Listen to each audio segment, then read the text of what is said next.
విజయవాడలో జరుగుతున్న the Hindu excellence in education కార్యక్రమంలో సీఎం జగన్ మాట్లాడుతున్నారు. ప్రత్యక్ష ప్రసారం ద్వారా చూద్దాం. And because this is a virgin land, because it requires for this basic infrastructure 1,09,000 crores, how much did the previous government spend in the past 5 years? Interesting question, an interesting answer. You know how much they spent? 5,677 crores alone. Of course, he left me with a baggage of 2,300 crores, what he conveniently pushed on to me, and he said, you pay. Okay, what any government in those 5 years' time, what any government could afford to spend is that number of 5,000 to 6,000 crores. That is the capability of any government to spend. And you know at what cost that money was spent? 10.32% interest borrowings. What we get from central government,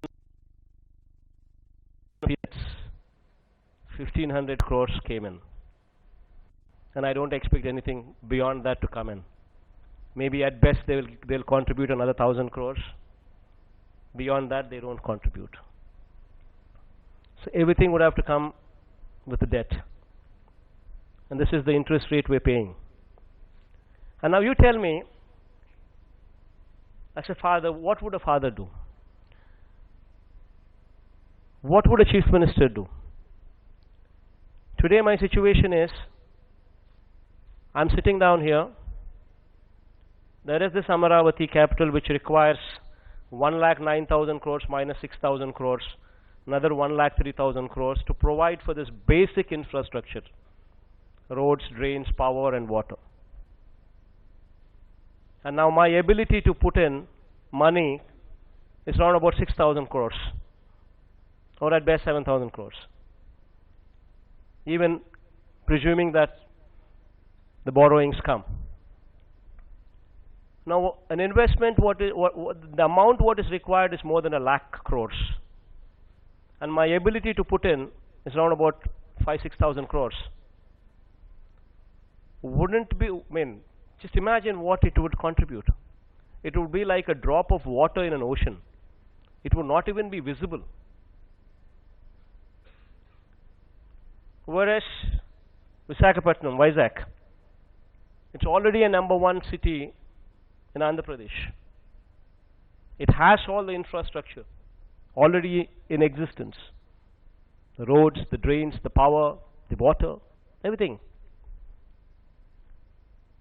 Out of this 1,00,000 crores, even 10% of this amount, if I were to put into Visakhapatnam, Vizag, at least, if not now, if not 5 years, at least in 10 years' time, we would be competing with Hyderabad. We would be competing with Bangalore. We would be competing with Chennai, where children of my state need not go looking for a job to Hyderabad or Bangalore or Chennai, but would have one destination that is in our own state, our own capital, our own Vizag. Now this is my predicament. What would you do if you were in my shoes? In fact, the decision what we have taken is, we try to make sure that, everybody is happy. We try to make sure that everybody is justified. The seats of governance, we've broken them into 3 parts. And we said Amaravati would continue to have a legislative assembly. It would continue to be a legislative capital. So we're not depriving it of anything. It would continue. And the growth would take place in due course of time.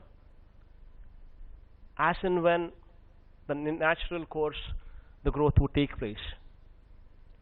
So this would continue to be a legislative capital, where the assembly would be held 60 days or 70 days or whatever. The entire legislators would come here, sit down here, spend the 60-70 days here, and be here. It would continue to be the Legislative Assembly.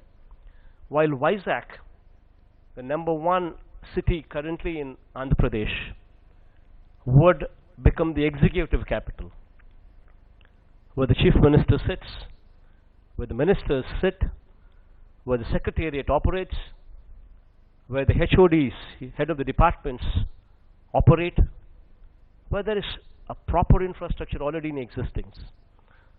So executive capital happens to be there. Then the third seat of governance, that is the judicial. There we made sure that judicial also goes to Rayalaseema, Kurnool, which was, ironically, I don't know if many of you would remember or not, but Kurnool happened to be the capital of Andhra Pradesh from 1953 to 1956.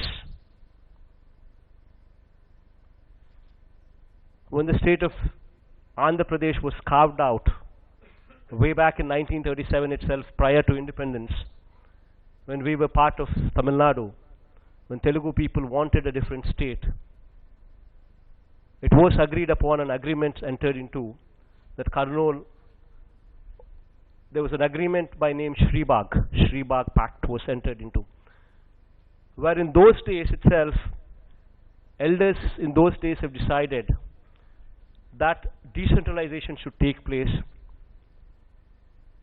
and seats of governance should be split. And in accordance with that agreement, from 1953 to 1956, Kurnool was the capital of Andhra Pradesh. And to give it its due share, we made sure that judicial capital starts functioning from there. So what we have done is not do any injustice to any part of the state. What we have done is, while we do justice here, justice is imparted to other parts of the state as well. And this we've taken a cautious decision because we would want to see ourselves somewhere. If I am the Chief Minister of a state, I am answerable to the next generation. And the next generation expects jobs, expects an engine of growth. They want a pride.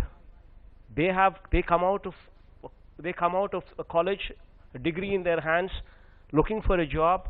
Where do they go? Today my situation is, I do not have the funds to complete a grandiose capital like Amaravati. And if I were to yield to the so-called critics and not go ahead with the shifting plans of Vizag, then that means I would not be investing in Visakhapatnam, Vizag, which just takes 10% of my costs.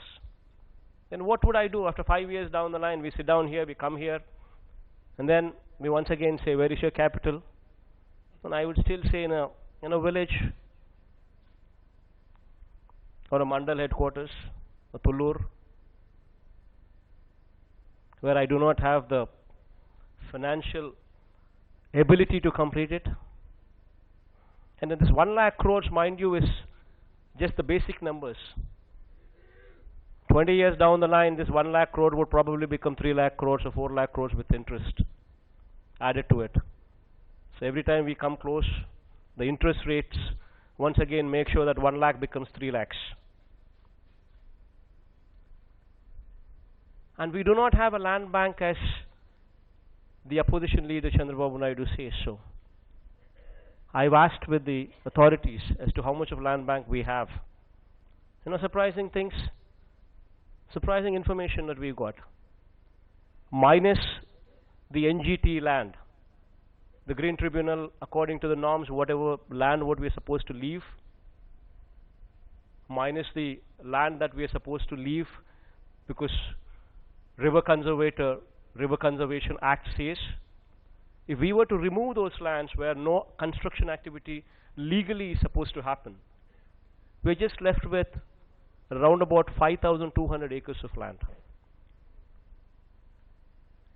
And 5,200 acres of land should give me 1 lakh crores today, or with interest 20 years down the line, down the line, if it is 3 lakhs, then this 5,000 should give me 3 lakhs 20 years down the line.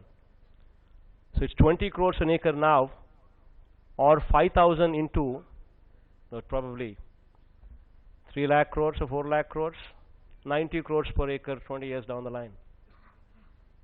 So do we have that? Or where do we get that money from? So that was the predicament with which we had to take decisions, what we had to take.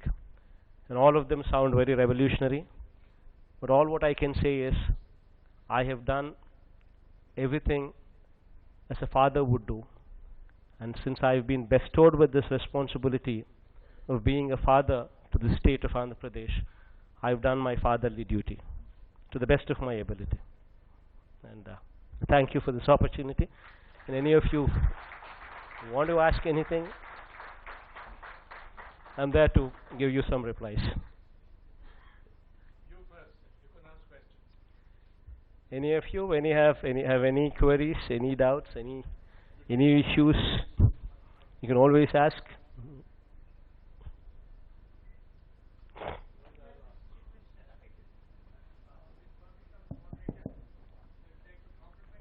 No, one second. The mic will come to you. Then you can. Yeah, you go ahead. మీ పేరు ఏం పేరు నా your good name? Yes, I'm Dr. T.V.A. Sharma. Yeah, na చెప్పనా. I'm basically a physician. I'm interested in education also Yeah. because I'm very much impressed with the speech of our Chief Minister. Even though it's not my subject, I came here to attend the meeting to compliment the Chief Minister for the good work which he is doing, and I wish him all success. Now coming to this topic, well, Mr. Chief Minister, your planning is excellent, superb. But the execution also, you have given us the plan. In 4 years, you are going to complete it. But will it become real, or will it become like the plan of my ex-chief minister? I'm sorry, I'm quoting him, because our ex-chief minister also gave so many promises when he assumed the office. But after the course of the completion of his term, we have seen what is happening. Now we are back to square one. Now will it be like that? I don't wish to be like that. I wish that your project is executed. Thank you very much. I would like to know the concrete measures.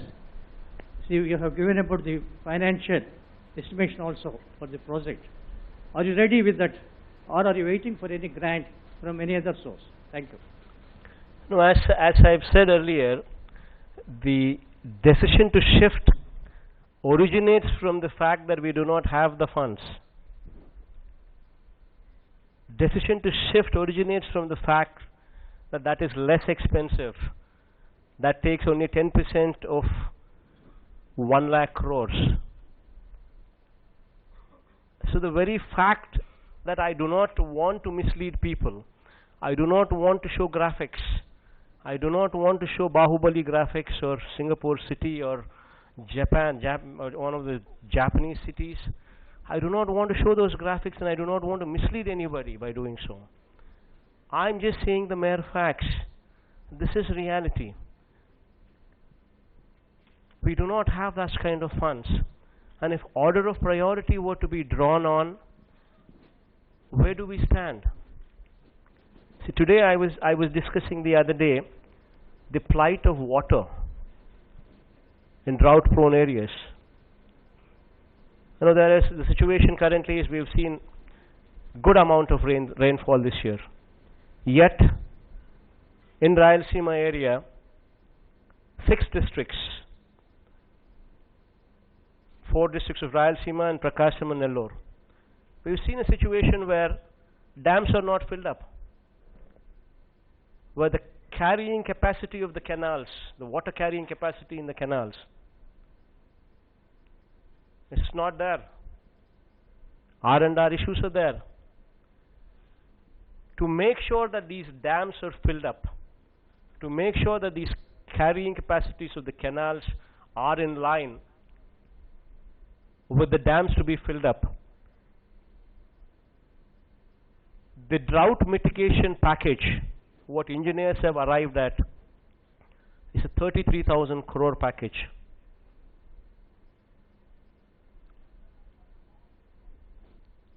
Uttarandhra Sujal Shravanti,